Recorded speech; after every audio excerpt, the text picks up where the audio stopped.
Hi மக்களே, big Boss season 8 த grand opening ஃபைனலாக start ஆச்சு இன்றைக்கி.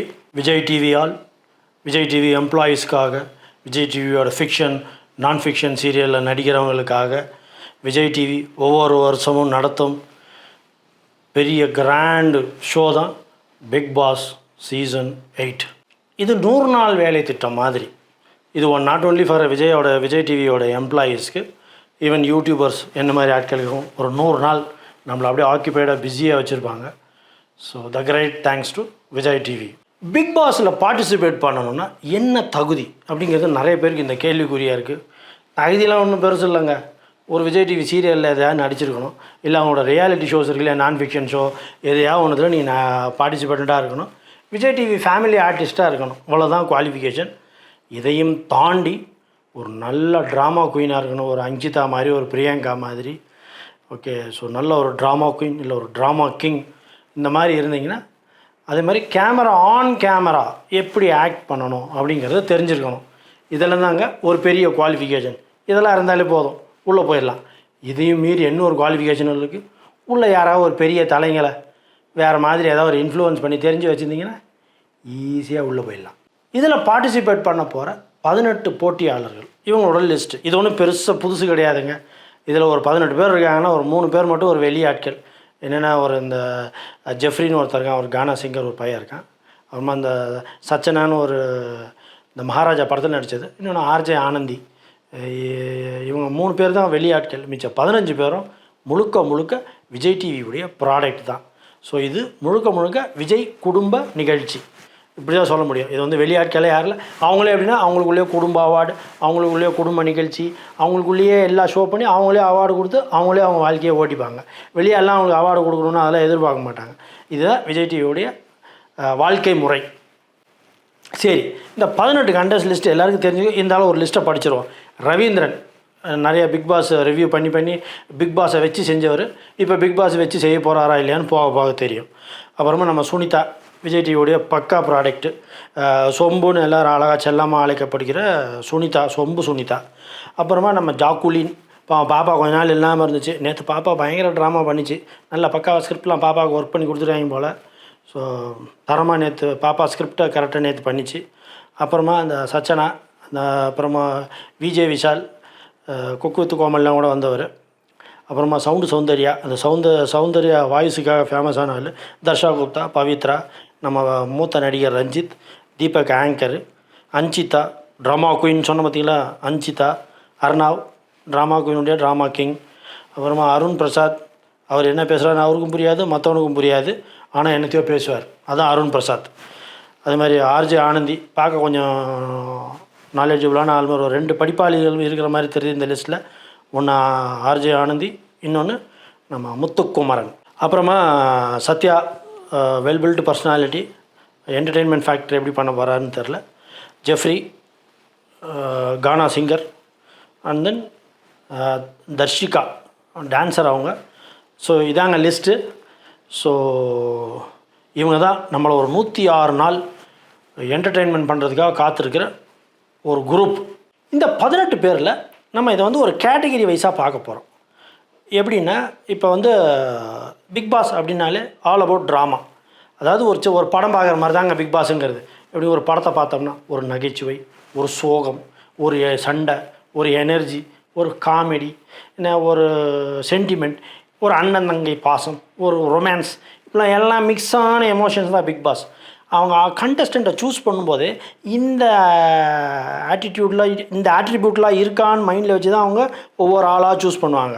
ஸோ இதில் நம்ம இவங்களை இப்போ கேட்டகரி வைஸாக பார்க்கலாம். எப்படின்னா, யார் ஸ்ட்ராங்கான ஆள், யார் வீக்கான ஆள், யார் ட்ராமா கிங், யார் ட்ராமா குயின், அதே மாதிரி யார் ரொம்ப டாமினேட்டிங், யார் முதல்ல எலிமினேட் ஆவாங்க, லிஸ்ட்டில் யார் ஃபஸ்ட்டு இருக்காங்க, இவங்க கம்பல்சரி வின்னர். ஏன்னா நம்ம குக்கு வித்து கோமாளி ஆரம்பிக்கிறப்ப சொன்னோம்ல, பிரியங்கா தேஷ்பாண்டே தான் வின்னர்னு. அந்த மாதிரி இதில் யார் வின்னர்ன்ற லிஸ்ட்டு நம்ம சொல்லலாம், கன்ஃபார்மாக சொல்லலாம் இவங்க தான் வின்னர்னு. ஸோ அந்த மாதிரி கேட்டகிரி வைஸாக நம்ம ஒவ்வொன்றா பார்க்கலாம். ஃபஸ்ட்டு கேட்டகரி அப்படின்னு பார்த்தா ஸ்ட்ராங்கான கண்டஸ்டன்ட் இதில் யார் யார் அப்படின்னு பார்த்தா என்னோடய ஃபஸ்ட்டு ஸ்ட்ராங்கான கண்டஸ்டன்ட் அப்படின்னா சுனிதாவை தாங்க சொல்லுவேன். ஏன்னா சுனிதாவுக்கு வந்து நிறைய ரியாலிட்டி ஷோ பார்ட்டிசிபேட் பண்ணி நல்ல ஒரு எக்ஸ்பீரியன்ஸ் இருக்குது. எஸ்பெஷலி அந்த விஜய் டிவியோட ஃபார்மேட்டுக்கு வந்து சுனிதா வந்து நல்லா அடாப்ட் ஆகியிருக்காங்க.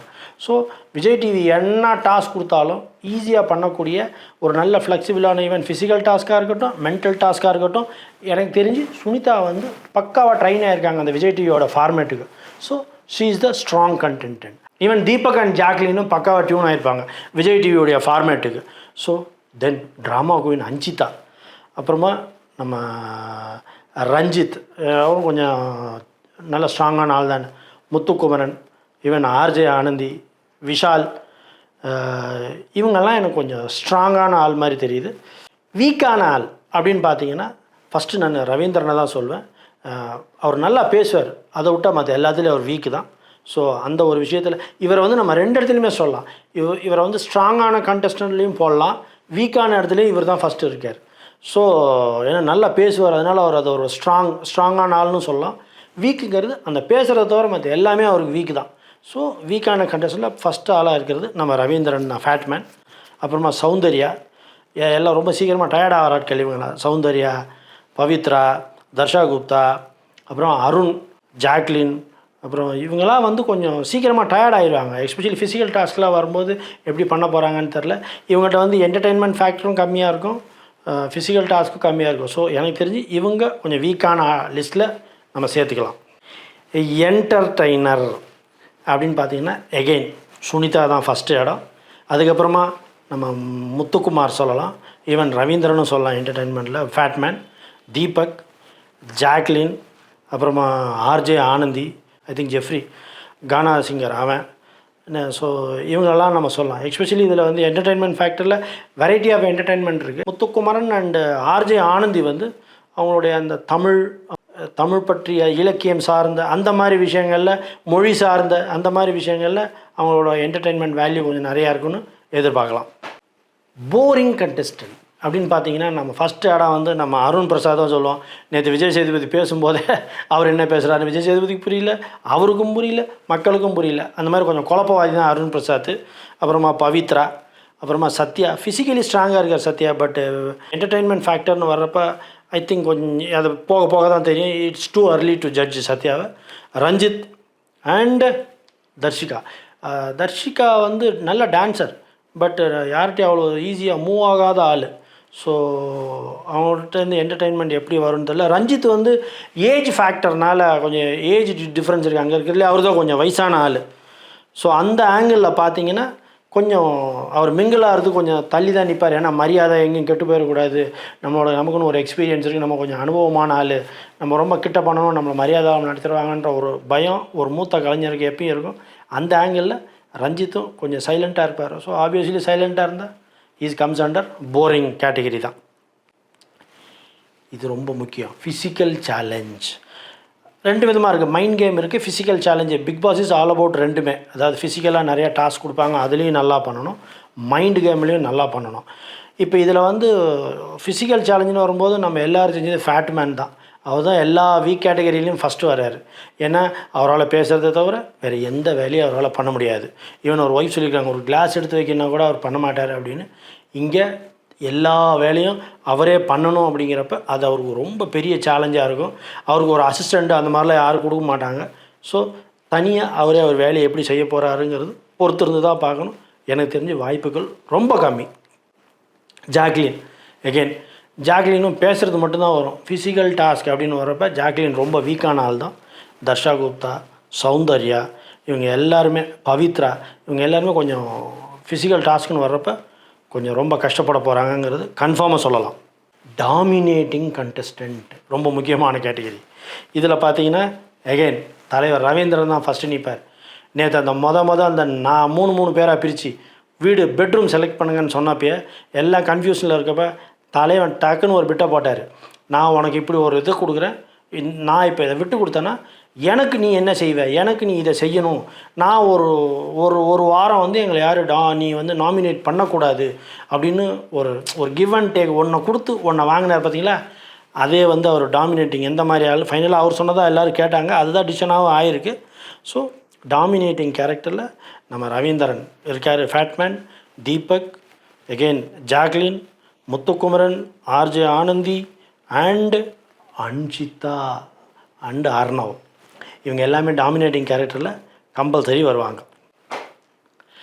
ரொமான்ஸ் எல்லாமே இளம் பெண்கள், இளம் வாலிபர்கள் இருக்கிற இடம், கண்டிப்பாக ரொமான்ஸுக்கு வாய்ப்பு இல்லாமல் இருக்குமா? அன்ஷிதாவையும் அருணாவையும் அவங்க சேர்த்து உள்ளே அமைச்சிருக்கிறதே விஜய் டிவியோடைய மோட்டோவே அப்படி ஒரு காதல் மலர் ஆல்ரெடி மலர்ந்து தான் இருக்குது. என்ன லெவலுக்கு போய் எப்படி நாரப்போகுதுன்னு தெரில. ஸோ என்னென்ன கேவலம் பண்ண போகிறாங்கன்னு தெரில. உள்ள எல்லாம் இளமையான ஆட்கள் தான் இருக்கிறாங்க. சுனிதா இருக்கிறா, அன்ஷிதா இருக்கிறாங்க, அண்டு ஜாக்லின் இருக்குது, நம்ம விஷால் இருக்கார், விஜய் விஷால் இருக்கார், ஆர்ஜே ஆனந்தி, தர்ஷா குப்தா, தர்ஷிகா, எல்லாம் இளம் பட்டாளங்களே உள்ளே இருக்குது. கண்டிப்பாக அங்கே இங்கேன்னு முக்கோண காதல், சதுர காதல், வட்டக்காதல்னு வெரைட்டியாக காதல் மலர்றதை பார்க்கலாம். ஃபஸ்ட்டு எலிமினேஷன் சான்ஸ் அப்படின்னு சொல்லி என்ன கேட்டிங்கன்னா ஃபஸ்ட்டு நான் ரவீந்திரனுக்கு தான் சொல்லுவேன்.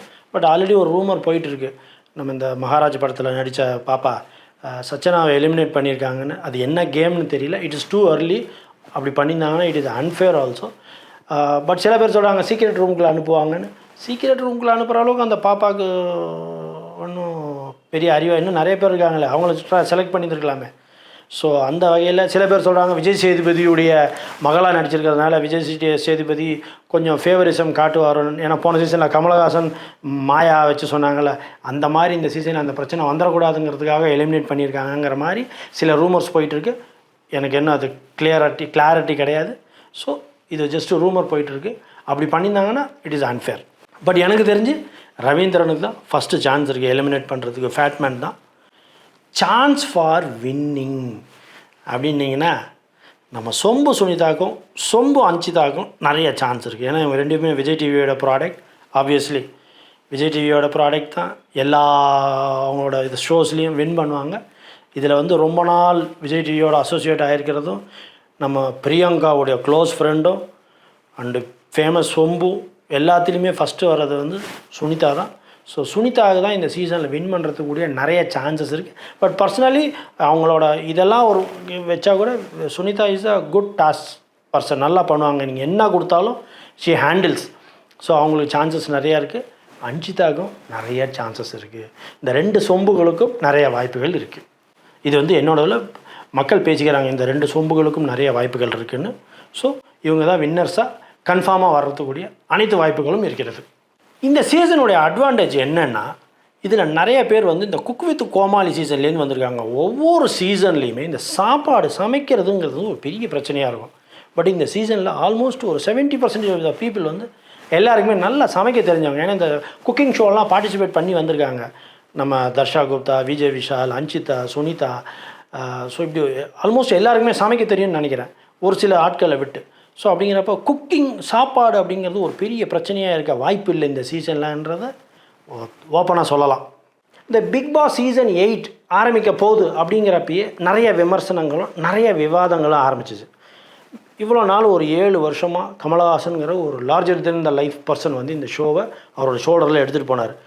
இப்போ விஜய் சேதுபதினு ஒரு ஆள் உள்ளே வரப்போகிறார். கமலஹாசன் அண்ட் விஜய் சேதுபதி ரெண்டு பேரும் ஈக்குவலாக கமலஹாசனால் எடுத்துகிட்டு போன மாதிரி விஜய் சேதுபதியால் இந்த ஷோவை எடுத்துகிட்டு போக முடியுமா அப்படின்னு நிறைய விமர்சனங்கள் நிறைய விவாதங்கள்லாம் நடந்துக்கிட்டே இருந்துச்சு. இதெல்லாம் ஒரு சைடு வைப்போம். நான் ஒரு விஷயம் பர்சனலாக பிலீவ் பண்ணுறேன். ஒருத்தன் ஒரு வேலையை பண்ணிகிட்ருக்கான், அவன் திடீர்னு ஏதோ ஒரு சூழல்னால அந்த வேலையிலேருந்து விலக வேண்டிய ஒரு சூழல் வருது. அப்போ நான் ஒரு வேளை அந்த வேலைக்கு போய் அந்த வேலையை நான் செஞ்சுட்டு இருக்கும்போதோ இல்லை அந்த வேலையை செஞ்சு முடித்த பிறகோ மக்கள் இவனோட அவன் நல்லா பண்ணிட்டான்டா அப்படின்னு ஒரு ஃபீல் வந்துச்சுன்னா நான் ஃபெயில் ஆகிட்டேன்னு அர்த்தம். ஒருவேளை நான் அந்த வேலையை செஞ்சுக்கிட்டு இருக்கும்போதோ இல்லை அந்த வேலையை நான் செஞ்சு முடித்த பிறகோ இதுக்கு முன்னாடி வேலை பார்த்தா பார்த்தீங்கன்னா அவனை மக்கள் நினைக்கவே இல்லைன்னா நான் அந்த வேலையை ஒழுங்காக செஞ்சுருக்கேன்னு அர்த்தம். எனக்கு தெரிஞ்சு நான் நேற்று கமலஹாசனை ஒரு இடத்துல கூட மிஸ் பண்ணல. கமலஹாசனுடைய அந்த டச்சோ கமலஹாசனுடைய அந்த சாயலோ அந்த என்டையர் ஷோவில் ஒரு இடத்துல கூட பார்க்கல. முழுக்க முழுக்க விஜய் சேதுபதி அப்படிங்கிற ஒரு ஆளுமையுடைய ஷோவாக தான் நான் பார்த்தேன். விஜய் சேதுபதி அந்த ஷோவை பர்ஃபெக்டாக எடுத்துகிட்டு போயிருந்தார். விஜய் சேதுபதி கமலஹாசன் கம்பேரிசன் அப்படின்னு சொல்லணுன்னா என்ன கேட்டிங்கன்னா விஜய் சேதுபதிங்கிறது வந்து என்னோடய கேர்ள் ஃப்ரெண்ட் மாதிரி. நான் என்னோடய கேர்ள் ஃப்ரெண்டுக்கிட்ட என்ன வேணாலும் பேசலாம், எப்போ வேணாலும் பேசலாம், எப்படி வேணாலும் பேசலாம். பட் கமலஹாசனுங்கிறது என்னோடய கேர்ள் ஃப்ரெண்டுடைய அப்பா மாதிரி. அவர்கிட்ட பேசும்போது என்னோடய வார்த்தையாக இருக்கட்டும், என்னோடய உடல் மொழியாக இருக்கட்டும், என்னுடைய லாங்குவேஜாக இருக்கட்டும், எல்லாத்தையுமே நான் ரொம்ப கேர்ஃபுல்லாக பார்த்து தான் பேசணும். நானாக இருக்க வாய்ப்பே கிடையாது. ஏன்னா அவர் வந்து ஒரு மதிக்கக்கூடிய ஒரு பொசிஷனில் இருக்கார். பட் விஜய் சேதுபதிங்கிறது வந்து என்னோடய ஃப்ரெண்டு மாதிரி, என்னோடய கேர்ள் ஃப்ரெண்ட் மாதிரி. ஸோ எனக்கு வந்து ரொம்ப கம்ஃபர்டபுள். நானாக இருக்கிறதுங்கிறது வந்து விஜய் சேதுபதிக்கிட்ட இருக்கிறதா நான் ரொம்ப விரும்புவேன். இன்னொன்று, என்னுடைய தனித்துவம் நான் அப்படிங்கிறது வெளிப்படுறது வந்து விஜய் சேதுபதிக்கிட்ட தான் அதிகமாக வெளிப்படும். அப்படிங்கிறப்ப கமலஹாசனோட Vijay Sethupathi is the right person for this ஃபார்மேட்டுங்கிறது என்னோடய பர்சனல் ஒப்பீனியன். விஜய் சேதுபதிக்கிட்ட நம்ம பேசுகிறதுக்கும் கமலஹாசன்கிட்ட பேசும்போதும் ஈவன் விஜய் டிவி சைட்லேருந்து நமக்கு நிறையா ரெஸ்ட்ரிக்ஷன்ஸ் இருக்கும். நீங்கள் அவரை தொடக்கூடாது, அவரை கட்டி பிடிச்சி பேசக்கூடாது, அவர் கேட்குற கேள்விக்கு மட்டும்தான் பதில் சொல்லணும். ஈவன் அவர்கிட்ட என்ன கேள்வி கேட்க போகிறோங்கிறத கூட நம்ம ஆல்ரெடி அந்த பிக் பாஸ் டீம்கிட்ட சொல்லிவிட்டு இதை கேட்கலாமா வேணாவாங்கிற ஒரு பர்மிஷன் வாங்கிட்டு தான் நம்மளால் பேச முடியும் கமலஹாசன்கிட்ட. பட் விஜய் சேதுபதிக்கிட்ட அப்படி கிடையாது. Is very open. ரொம்ப நம்மளோட என்ன சொல்கிறது, நம்ம பக்கத்து வீட்டு பையன் மாதிரி நம்மக்கிட்ட இறங்கி வந்து பேசுவார். என்ன வேணாலும் பேசலாம். ரொம்ப யதார்த்தமாக பேசுகிற ஆள். கமலஹாசன் மாதிரி எல்லா இடத்துலையும் நான் உன்னோட ப்ரில்லியண்ட்டுங்கிறத வெளிப்படுத்திக்கிட்டே இருக்கிற ஆள் விஜய் சேதுபதி கிடையாது. விஜய் சேதுபதி ரொம்ப யதார்த்தமான ஆள். விஜய் சேதுபதியோட டச் வந்து இந்த ஷோவை வந்து ஒரு நெக்ஸ்ட் லெவலுக்கு எடுத்துகிட்டு போவோங்கிறதுல எனக்கு எந்த டவுட்டும் கிடையாது. Vijay Sethupathi was rocking. இதுதான் மக்களே இந்த எபிசோடுடைய தொகுப்பு. போக ஒரு 106 நாள் இருக்குது. ஸோ விஜய் டிவி எல்லாருக்கும் 100 நாள் வேலை மாதிரி கொடுத்துருக்காங்க. வாரத்துக்கு ஒரு 2 முறையாவது நம்ம வீடியோ போட ட்ரை பண்ணுறோம். மறக்காமல் சேனலை சப்ஸ்கிரைப் பண்ணுங்கள், ஷேர் பண்ணுங்கள், கமெண்ட் பண்ணுங்கள். உங்களுடைய ஆதரவுக்கு நன்றி. தொடர்ந்து உங்களுடைய ஆதரவை கொடுத்து கொண்டே இருங்கள். வணக்கம்.